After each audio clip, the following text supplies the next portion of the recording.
बोले गंगा मैया की जय,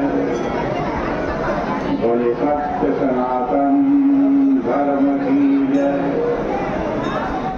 बोले श्यापति रामचंद्र भगवान की जय। बड़ी पावन चर्चा श्री रामचरितमानस से आप श्रवण कर रहे थे। आपने श्रवण किया कि हनुमान जी, जिनका कल अपने अवतार दिवस बनाया, उन्होंने भगवान श्री राम जी का वो काम किया जो कोई नहीं कर सकता। कृपया ध्यान दें, सभी स्कूलों से आगे किया जाता है। आप लोग चलते समय अपनी बैग का समुद्र को लाइन करके लंका में गए, सीता जी की खबर गए, आपके सामने चल रहे जो लगातार आप पे नजर आ रहे थे, कृपया इसे बचे। भगवान श्री राम जी को बैग में फंसे सीता जी का संदेश सुनाया। धक्का से बचे, अपने बैग का बचे रहे। भगवान बड़े प्रसन्न हुए, वरना आप नुकसान उठा सकते हो। और हमारी आवाज सुन रहे हैं, उसको रुपया अपने आप को ऐसे सुरक्षित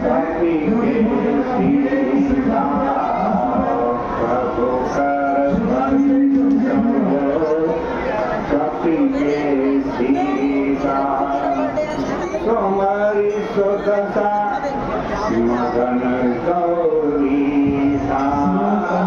हमारी स्वतंत्रता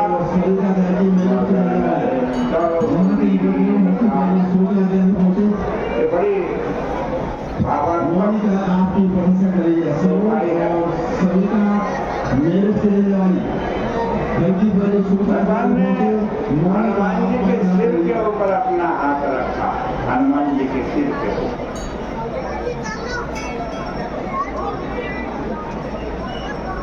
उस स्थिति का स्मरण करके भगवान शंकर प्रेम मग्न हो गए।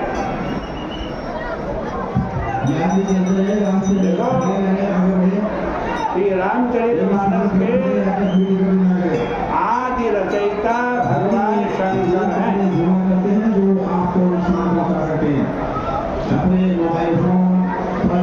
और जब वे स्वयं पार्वती जी को ये रसमयी कथा सुनाते हैं, तब तो उनके आनंद का क्या। उनके मुख से प्रत्येक घटना और पात्र का चित्र साकार हो उठता।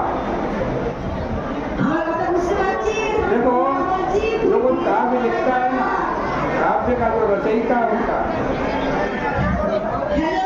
उसको नाटक के प्रत्येक पात्र प्रिय नहीं होते,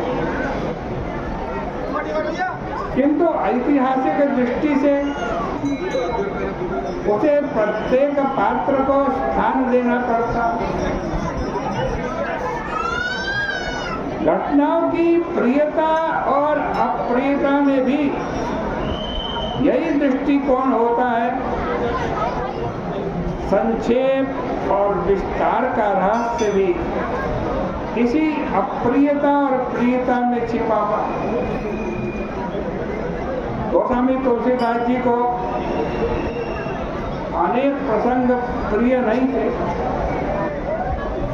उन्हें वे अत्यंत संक्षेप में ही समाप्त कर देते हैं। प्रभु और श्री भरत का जो वियोग हुआ, उसका वर्णन करते हुए तुलसीदास जी की लेखनी रुक गई।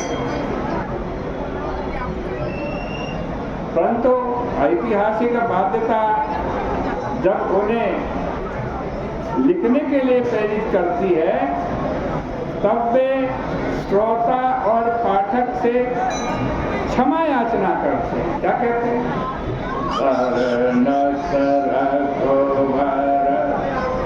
भरत बियोग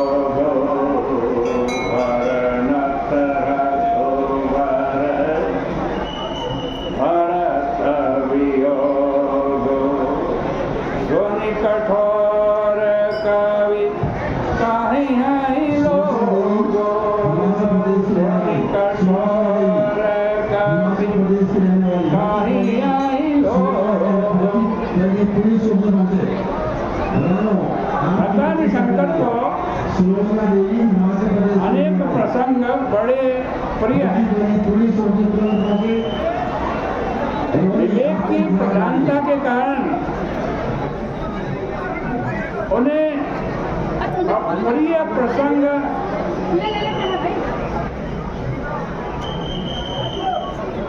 आज कहते हैं व्यथित नहीं बनाते क्योंकि वो ज्ञानी है।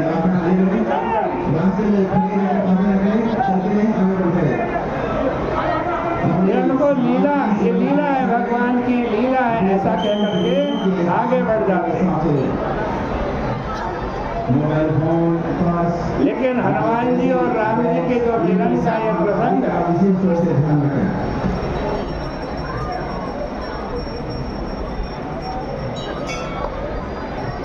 आज कहते हैं, इस प्रसंग में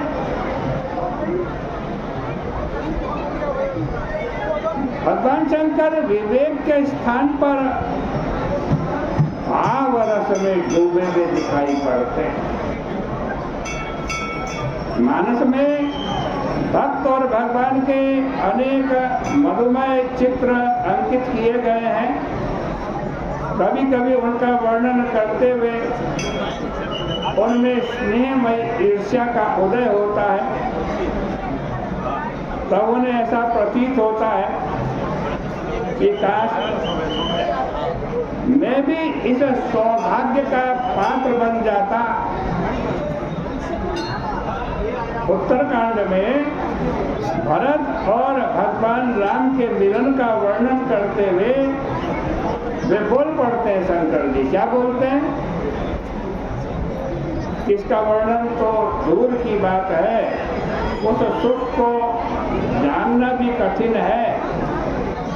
इसे तो जो पा रहा है वही जाने। ओ दत्त कृपा निधि कुशल भरतन वचन वेगी न आवई सुन शिवा तो सुख वचन मन से भिन्न जान जो पावई। किंतु आंजनेय यानी हनुमान जी और प्रभु के इस चित्र का वर्णन करते हुए वे सर्वथा भिन्न मनस्थिति में आ जाते हैं। वे स्वयं ही सेवा सुख का रसास्वादन करने के लिए हनुमान जी के रूप में अवतरित हुए शंकर जी। इसलिए मारुति को होने वाली जो सुखानुभूति है वो स्वयं किसकी है? अपनी है। शंकर जी की वो अपनी है।